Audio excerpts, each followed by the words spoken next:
So we're going to have a good review today, and maybe hundreds and thousands of people will read this here book. The Tyranny of a Dog's Turds by Sir Robert Hanks. However often you pick up your beloved's pet feces, the hideousness of the task does not diminish. You got the big ones and the little ones, the donut ones, the worst kinds, and the squirty kinds. But anyway, the Marine Conservation Society has reported a large increase in the volume of dog excrement found on British beaches wrapped in bags. For the UK as a whole, a rise of 11% in a single year. 2010 to 2011 for Scotland, the figure is up 71%. From south of the border, Devo Max suddenly seems insufficient. Most people's reaction to such a statistic is, I imagine, one of uncomplicated revulsion. For dog owners, the thought of dog crap involves a mixture of feelings. Revulsion, naturally, but also shame and frustration and self-reproach. How did I allow myself to get in this situation? In the end, resignation. For any dog owner, crap is a major issue. But even among themselves, the subject is hard to discuss, hence the variety of language. Euphemism, infantilizing, or loftily medical, all the usual nonsense, plus a few dog-only ones, doggy-doo, business, mess, something else. This is the opposite of linguistic richness. In the park, we exchange discreet nods and unfinished sentences when the owner has not noticed their dog doing its duty. Oh, look, he's on, Then, with a display of gratitude, the owner rushes to the spot, pulls out a bag, the fancy bespoke article, lightly scented and biodegradable, or a ragged Tesco carrier, or McDonald's bag, and picks the stuff up and drops it in the nearest bin. The gratitude is real. Though to its non-owners, it may sometimes seem that the world is drowning in turds. The imperative to pick up your dog's crap has been hammering to the most dog owners. Good citizenship aside, to fail to locate your dog's excrement is a source of shame. You're making all of us look bad. So it is that on the winter evenings I find myself grubbing around in the darkness, groping for a stray turd by the light of my mobile phone. Sometimes you give up on your own dog's droppings and take what you can find. There's usually something.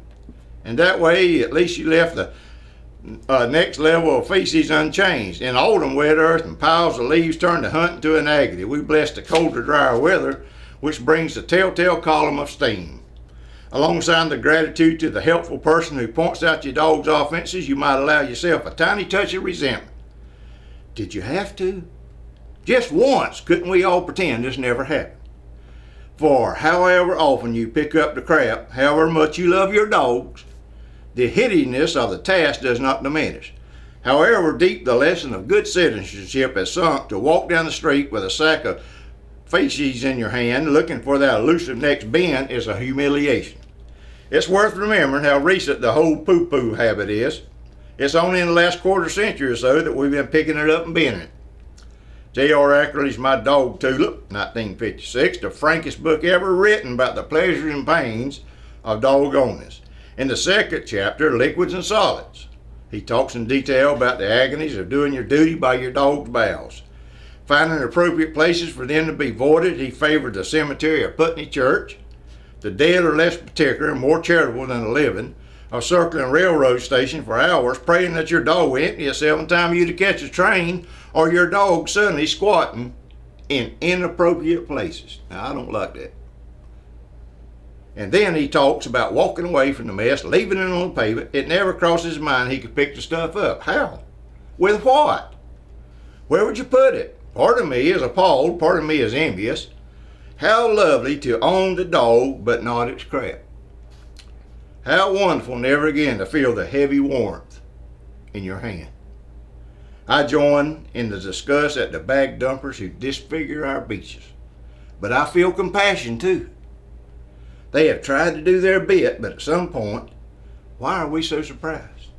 Shame and revulsion overcome altruism and willpower, especially in Scotland. Now, after reading this intense article about dog crap, I've learned one thing. You don't want to go to Scotland. Now, if you're in Scotland, you got to watch where you step, because it's liable that you'll step on it.